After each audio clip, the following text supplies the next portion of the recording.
Rekan sekalian, selamat datang kembali di channel saya. Pada kesempatan ini, saya ingin menyampaikan artikel berkenaan dengan kolesterol.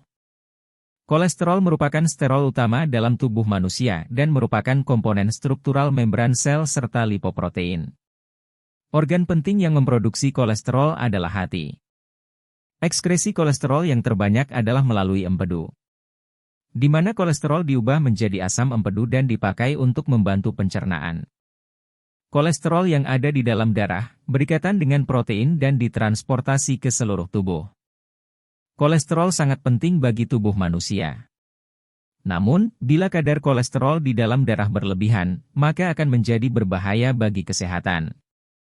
Kadar kolesterol normal adalah sekitar 140 sampai 200 mg per desiliter. Sedangkan dengan kadar sekitar 200 sampai 400 mg per desiliter di dalam darah, dikategorikan tinggi. Kolesterol terdistribusi luas di semua sel tubuh, terutama di jaringan syaraf. Manfaat kolesterol. Kolesterol dibutuhkan sebagai salah satu komponen pembentuk dinding sel pada tubuh. Dinding sel tersebut yang membentuk tubuh kita. Kolesterol merupakan bahan penting yang dibutuhkan oleh tubuh sebagai bahan dasar pembentukan hormon-hormon seperti testosteron, estrogen dan progesteron. Kolesterol dibutuhkan dalam pembentukan vitamin D, yang penting bagi kesehatan tulang. Kolesterol dibutuhkan sebagai bahan pembentukan asam dan garam empedu yang berfungsi mengemulsi lemak dalam tubuh. Sebagai salah satu senyawa lemak, maka kolesterol merupakan salah satu sumber energi yang memberikan kalori sangat tinggi bagi tubuh. Kalori dibutuhkan oleh tubuh untuk bergerak dan beraktivitas. Ada beberapa jenis kolesterol. Kolesterol LDL, atau low density lipoprotein. Kolesterol HDL, atau high density lipoprotein, dan trigliserida. Keberadaan kolesterol dalam pembuluh darah pada kadar tinggi akan cenderung membuat endapan, kristal atau lempengan, yang akan mempersempit dan menyumbat pembuluh darah.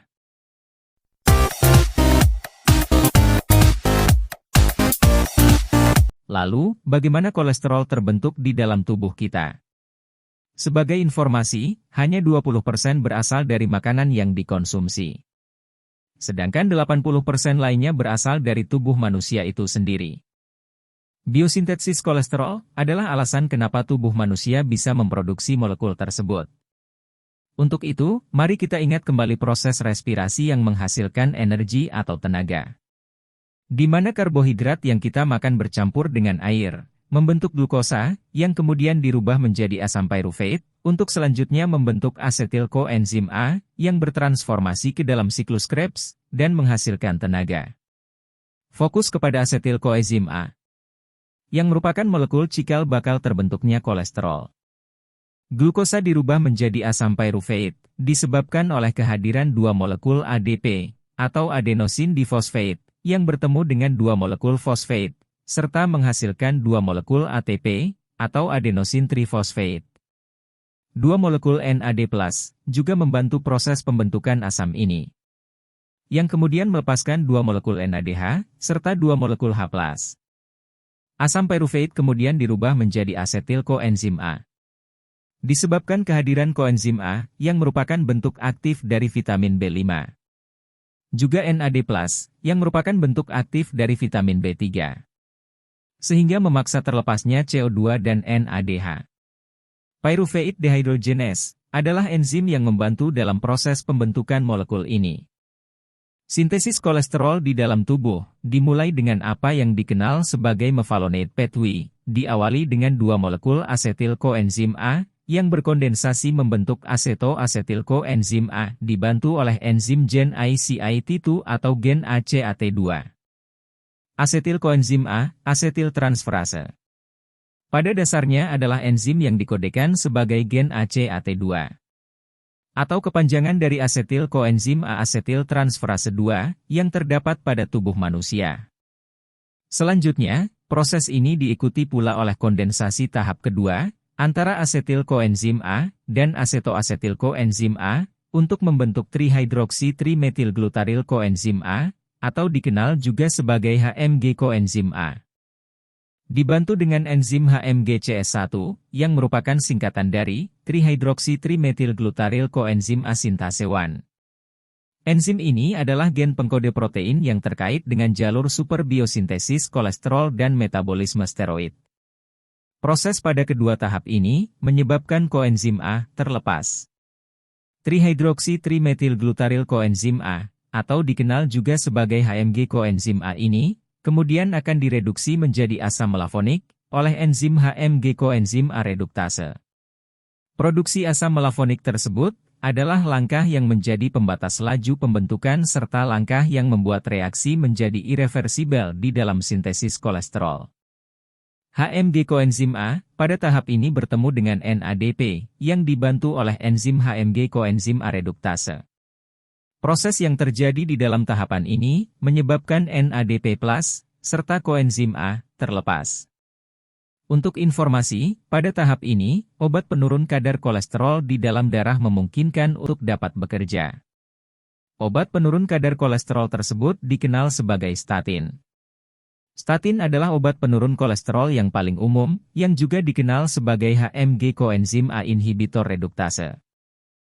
HMG coenzim A, pada tahap ini bertemu dengan NADP, dibantu oleh enzim HMG coenzim A reduktase. Proses yang terjadi di dalam tahapan ini, menyebabkan NADP+, serta koenzim A, terlepas. Asam melafonik kemudian bertemu dengan ATP, atau kita kenal sebagai adenosine triphosphate, untuk membentuk melafonate 5-phosphate. Proses pada tahap ini dibantu oleh enzim melafonate kinase, yang memaksa ADP terlepas. Selanjutnya melafonate 5-phosphate, bertemu juga dengan adenosine triphosphate, yang lalu membentuk melafonate pyrophosphate. Proses pada tahap ini dibantu oleh enzim fosfomelafonate kinase, sehingga memaksa kembali ADP, untuk terlepas. Melafonate pyrophosphate, untuk seterusnya bertransformasi menjadi isopentenyl pyrophosphate, atau IPP, di mana pada prosesnya dibantu oleh enzim melofanate pyrophosphate dekarboksilase, yang memaksa karbon dioksida terlepas. Isopentenyl pyrophosphate, atau IPP, serta-merta berisomerisasi menjadi dimetil lalil pyrophosphate, namun reaksi tersebut bersifat reversibel. Reaksi isomerisasi ini dibantu oleh enzim isopentyl pyrophosphate isomerase. Dimetil lalil pyrophosphate bertemu dengan diisopentenyl pyrophosphate, membentuk geranyl pyrophosphate. Dan pada proses ini dibantu oleh enzim geranyl pyrophosphate sintase, serta memaksa sebuah molekul pyrophosphate terlepas. Proses selanjutnya adalah pertemuan antara geranyl pyrophosphate dengan isopentenyl pyrophosphate, membentuk farnesyl pyrophosphate, di mana reaksi pada tahap ini menyebabkan satu molekul pyrophosphate terlepas. Tahapan proses selanjutnya adalah bertemunya dua molekul farnesyl pyrophosphate untuk membentuk molekul squalene. Pada proses ini, beberapa molekul terlibat seperti NADPH, H+, oksigen, enzim squalene sintase, serta enzim squalene monooksigenase. Juga disertai pelepasan beberapa molekul yaitu NADP+, H+, dua molekul pyrophosphate dan air. Proses yang terjadi kemudian adalah perubahan dari squalene menjadi squalene 2,3 epoxide yang dibantu oleh enzim squalene monooksigenase. Squalene 2,3 epoxide akhirnya berubah menjadi lanostrol, di mana pada proses ini dibantu dengan kehadiran enzim oksidosqualene cyclase. Tahapan terakhir dari sintesa kolesterol sejatinya melalui banyak tahapan. Namun pada artikel ini akan saya ketengahkan biosintesis kolesterol yang disederhanakan. Lanosterol diubah menjadi kolesterol dalam serangkaian reaksi yang melibatkan beberapa enzim. Panah berwarna merah menunjukkan lebih dari satu langkah biosintetik. Panah padat berwarna krem menunjukkan langkah biosintetik yang diatur oleh beberapa enzim seperti 2,4-dehydrocholesterol reductase, latosterol 5-desaturase, dan 7-dehydrocholesterol reductase. Demikianlah rangkaian panjang pembentukan atau biosintesis dari kolesterol di dalam tubuh manusia, yang sesungguhnya berkontribusi mencapai 80% dari kadar kolesterol di dalam darah kita.